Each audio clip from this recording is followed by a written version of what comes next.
catchy choruses, and I'm a hypocrite.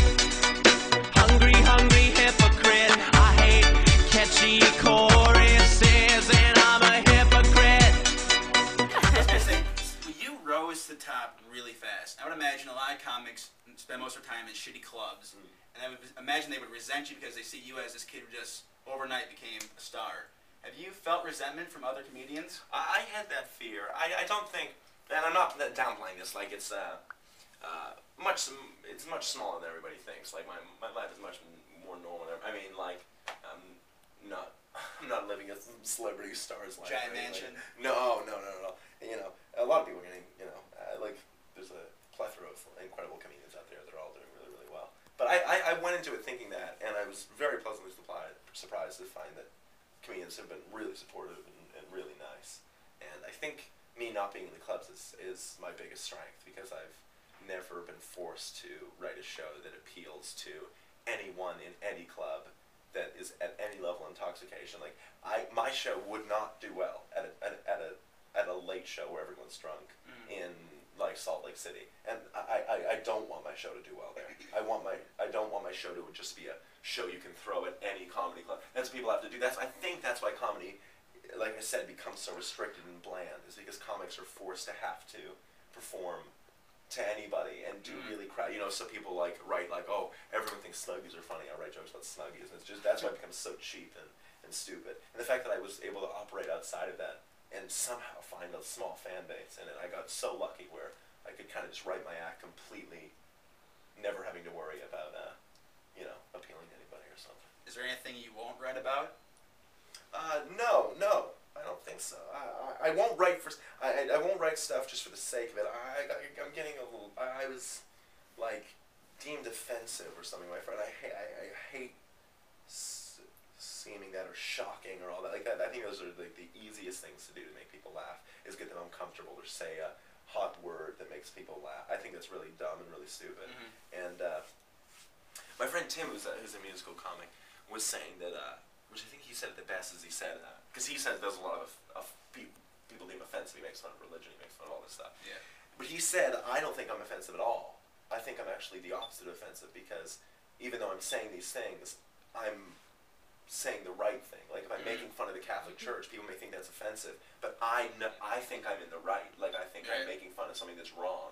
So, and if you're making fun of race ironically or any of that stuff that seems it's not offensive if you understand what the irony of it or anything like that. But when people don't get that, or when people just latch onto words or latch on, it becomes really destructive. They stop listening after a certain point. Well, like the Lisa Lampanelli and Sarah Silverman kind of started this. Sarah Silverman, I think she's brilliant. Started this sort of shock comedy that devolved into none of the irony and none of the satire and just all of the shock. And I hate that, and I started to get labeled that, and I ran away from it. So so I won't write. I'll write about anything, but I won't try to actively write about everything. Like I want to make that's what people like. I want to make a Holocaust joke because that'll be like great. I'm like I don't really seek to do that. I don't seek to shock people or explore not a shock comedian. No, I'm not trying to challenge anything or I'm trying to just make a show that is very in and of itself. Do your parents like your stuff, or is some of it a little bit too much for them? No, they're cool. They're cool. At least I think my dad likes it. My mom sees it. I think my mom sees it's well thought out, and I work on it. So they've been very supportive. I've never had any problems, and they say they say comedy comes from pain, and I have had none of that, and I've achieved everything in light of nothing. You know what I mean?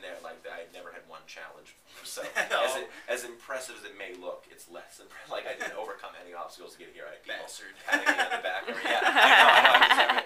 But I just use that as a thing where people are like, when art comes from pain, it doesn't necessarily. And that's such a stupid saying anyway, because comedy comes from love and hate and pain and jealousy and all that stuff. Speaking of music, what's your favorite album out right now? What do you listen to on your iPod or soon, whoever you have? Well, I obviously got Kanye's new album. Got some. What do I got? Justin Bieber. The thing with Bieber, it's like the only people that should be getting up singing about girls and loving them are 15-year-old boys. It's the fucking 30-year-old dudes who are fucking idiots. Like, those are the ones that are... New Kids on the Block. Like, they're making fun of him, and it's like, but he's a little kid singing about how he loves girls. Yeah. Like, that, with lights and dancers, like, that's appropriate. Like, Usher, grow up. You know, yeah, kind of so album that I listen to, like... Oh, what did I run into? Sufjan Stevens. Yes. Okay. He's pretty good. Got into his album. Do you listen to any comedy albums at all? Oh, yeah, yeah. I haven't listened to a lot lately, but, yeah, you know, basically, all of them I've listened to. Like, a really good one, my friend Tim Minchin is an incredible musical comedian. Okay. Who else? There's new guys, Anthony Jeselnik is fucking brilliant, Moshe Kasher, there's tons of dudes that are just, there's tons of people in my age bracket, like they're in like their mid-20s, that are just incredible. I think it's going to be really, I think comedy's going to come back because of all the talent. Do you ever listen to your own stuff? Like, be like, oh, I want to listen to this song. Oh, no.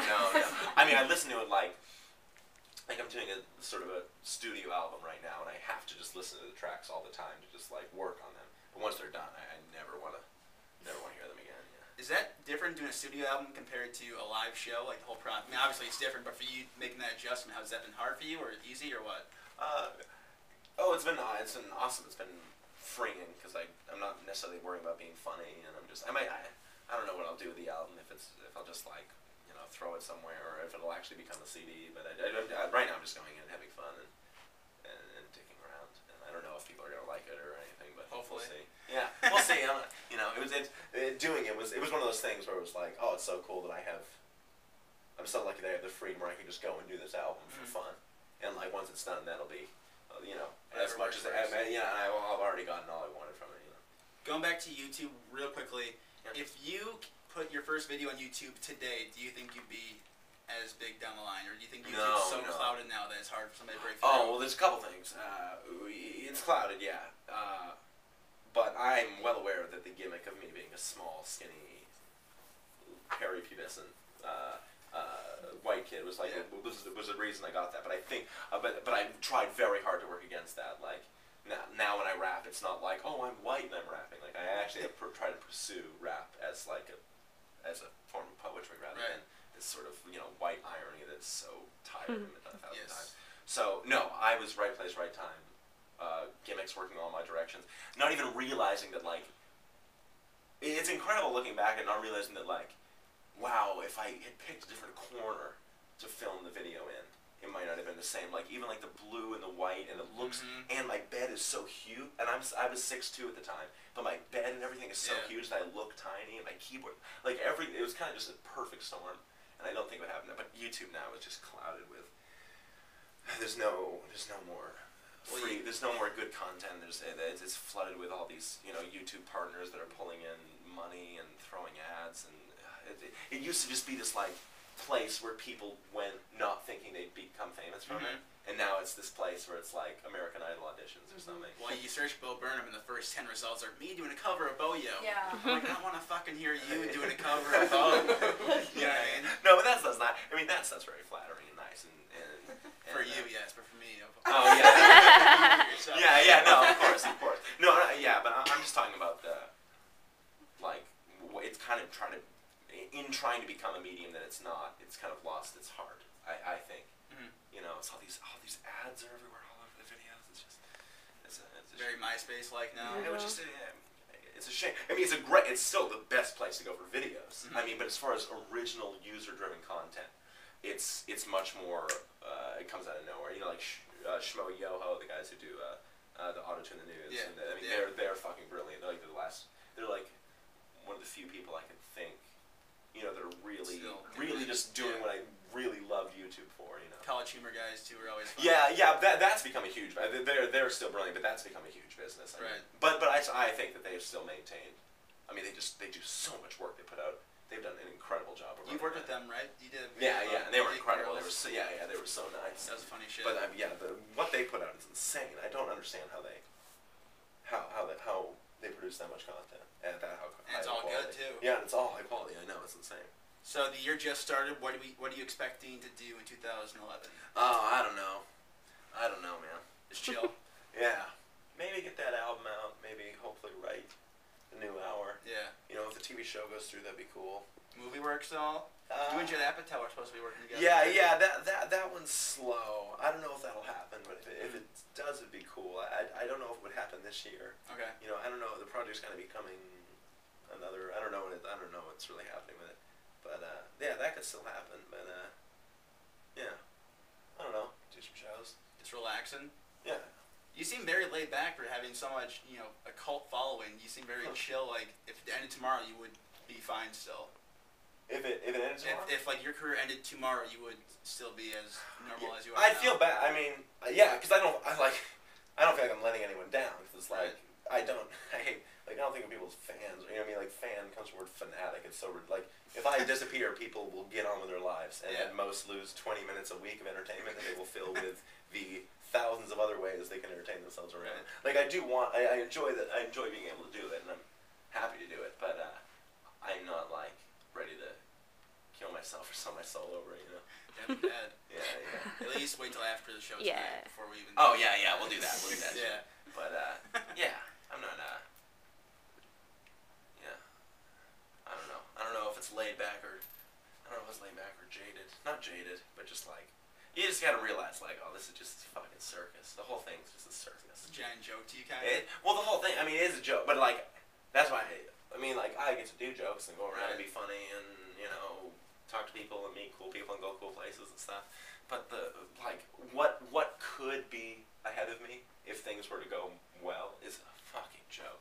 That like I don't even know if I want to engage. Really? You know what I mean? It's just so bad. Like the few tastes I've gotten of it like are just like just people telling you what they know and like people just patting each other on the back constantly and yes, it's just like so tired. Like that if that doesn't happen, I'll probably be like, well, and yeah, okay. Like I'm not hungry for that. Like if it stays like this forever, it'd be incredible. But if it goes down with that, like I'm happy to do whatever. I've been spoiled for a while. Well, Bo, thank you for coming out. Look forward to the show today. Yeah, man. Go Augies. Yeah. Baby birds, dude. Badass, right? Catchy chords.